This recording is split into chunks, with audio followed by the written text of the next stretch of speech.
The United Kingdom has witnessed some pretty terrible and ruthless monarchs over the years. To be fair, a kingdom with a history as long and as turbulent as Britain's is bound to have had its fair share of incompetent rulers. While some of these people have been pure evil, others have just been useless due to mental illness or general incompetence. From the tyrant Tudor king who took 6 wives to the useless Scottish queen who lost her head, we're counting down 5 of the UK's worst monarchs. Henry VI was the last Lancastrian king and is infamous for his incompetence. He was far from a terrible person, however. Unlike his namesake Henry VIII, he was not a tyrant and did not relish violence. In fact, Henry was a pious and forgiving man, a man of compassion. When I say that he was a terrible king, I mean that he was utterly useless. The problem with Henry was that periodic bouts of madness rendered him completely incapable of leading the country.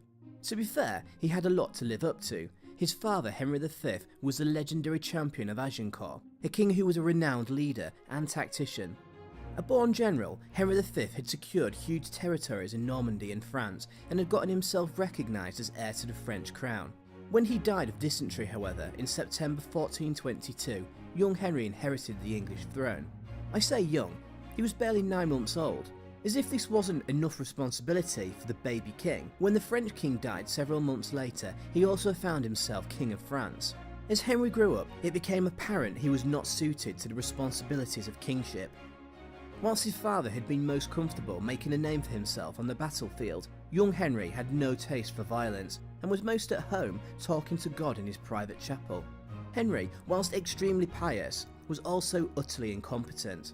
He had no interest in politics and delegated the responsibility of governance to his most trusted advisors, namely the Duke of Somerset. Unfortunately, some pretty incompetent decisions led to the loss of most of his territories in France and Normandy, and Henry's main rival for the throne had something to say about this. Having previously been sent to govern Ireland as lieutenant, Richard Duke of York, aka Richard Plantagenet, returned to England in 1450. Intent on putting right the wrongs of Henry's advisors. In actual fact, Richard technically had a better claim to the throne than Henry, and so began his struggle to get his family recognised as heirs to the throne. Richard clashed with Henry's advisors, and in particular his ambitious French wife, Margaret of Anjou. This was the start of the dynastic struggle we know today as the Wars of the Roses. Henry VI will forever be known for his incompetence and for the mental illness he struggled with for much of his life. He will also be remembered as a catalyst for one of the bloodiest series of wars ever fought on British soil. Whilst Henry VI was England's last Lancastrian king, Richard III was the last Yorkist king. Ultimately, the downfall of Henry VI led to the Wars of the Roses and the rise of the House of York. Richard Plantagenet pressed his claim to the throne but lost his life at the Battle of Wakefield. He had 3 surviving sons: Edward Earl of March, soon to be King Edward IV of England, George Duke of Clarence, a treacherous and self-centred individual, and the youngest of 3, Richard Duke of Gloucester, later to become King Richard III of England.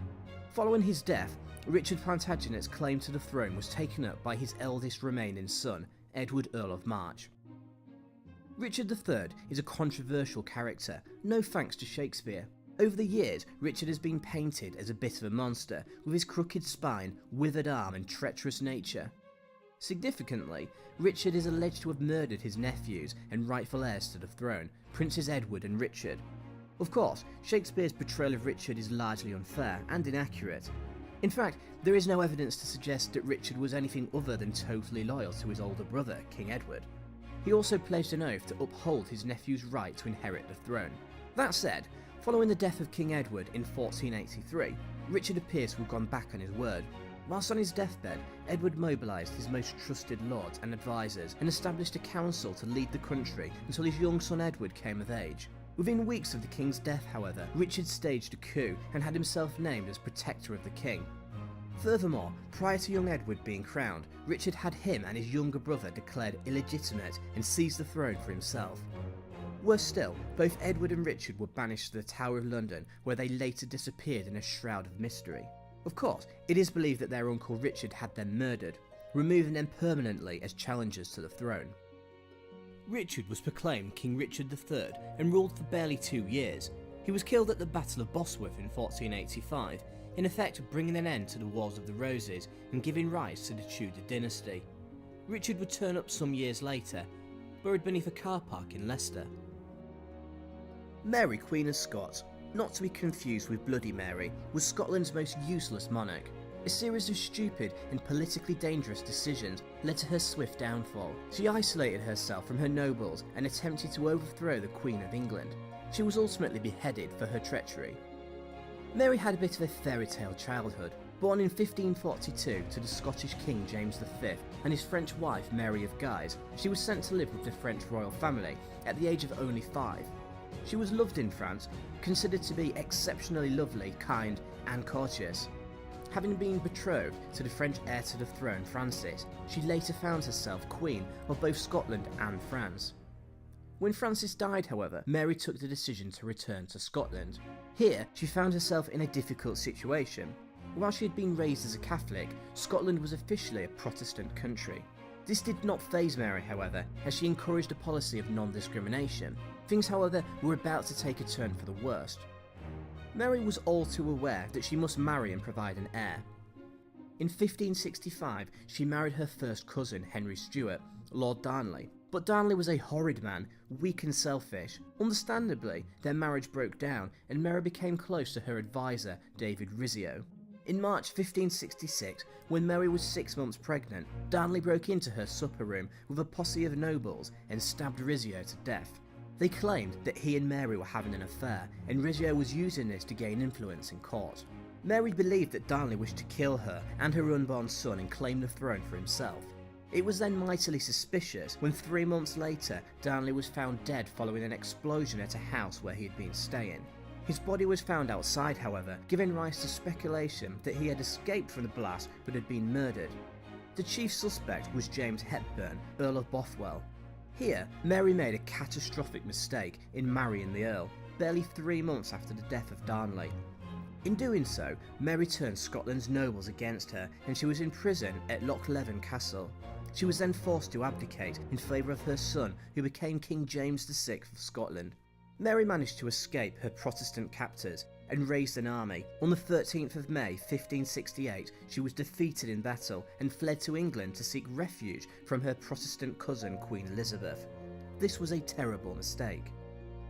The problem was that Mary had a strong claim to the English throne, arguably more so than Elizabeth. Whilst Elizabeth was descended from Henry VIII's second wife Anne Boleyn, Mary was a descendant of Henry's older sister, Margaret Tudor. Mary's Catholic supporters viewed Henry's marriage to Anne Boleyn as illegal, and thus argued Mary had a better claim to the throne of England. Elizabeth was all too aware of Mary's position and had her imprisoned for 19 years. During this time, Mary was implicated in numerous Catholic-sponsored plots against Elizabeth, most significantly the Badlington plot. This was in fact a trap which implicated Mary in a bogus assassination attempt. Although reluctant to do so, Elizabeth sentenced her cousin to death, and she lost her head on the 8th of February 1587. Interestingly, Mary's son James VI went on to succeed Elizabeth in 1603, and became the very first king of both Scotland and England. This in effect created the Kingdom of Great Britain.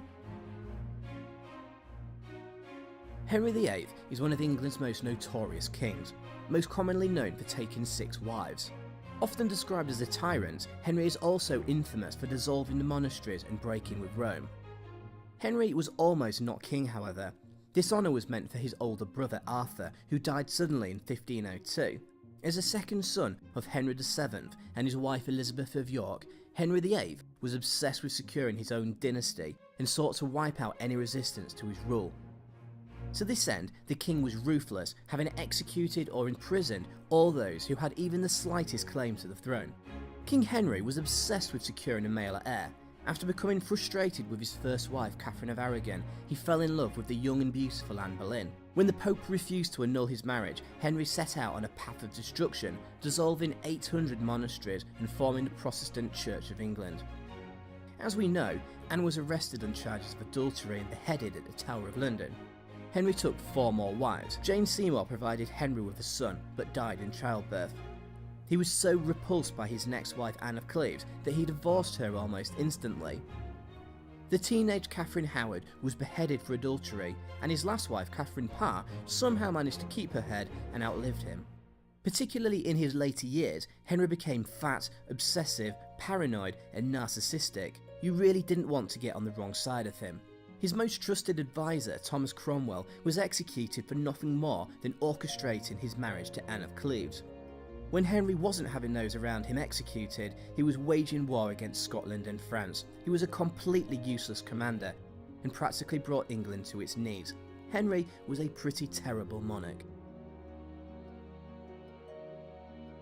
King John is probably considered England's most useless and evil king. Portrayed as the villain in Robin Hood, he certainly stands up to his evil reputation. John was the youngest and favourite son of Henry II and was born around Christmas time 1166. As the youngest of 5 male children, John was never intended to wear the crown, and with all the lands and titles being handed out to his brothers, he gained the nickname Lackland. Whilst John was not unique amongst his brothers for being treacherous, he did cement his reputation when his brother Richard the Lionheart became king in 1189. With his other brothers dead, he attempted to usurp Richard when he was off on crusade. With a little help from Philip Augustus of France, he was nearly successful. When Richard died in 1199, John somehow found himself sitting on the English throne. His brother had, however, acknowledged their nephew Arthur as heir to the throne several years earlier. Arthur did in fact have a better claim, but this was no issue for John, he just had him killed. As well as being treacherous, John was also immensely cruel, and chivalry meant absolutely nothing to him. Where others would capture their enemies as opposed to killing them, John would just do the latter. He was universally hated by everybody. He was a bastard. He pissed off his barons by sleeping with their wives and suppressing their baronial rights. He even fell out with the King of France and lost the entirety of Normandy as a consequence. A monumental blunder. John raised taxes and demanded money in order to take back his continental dominions. He further pissed off his barons who rebelled against him, and his hand was forced into signing Magna Carta. John being John, however, he soon went back on his word. France invaded England on the request of his barons, and everybody was at war.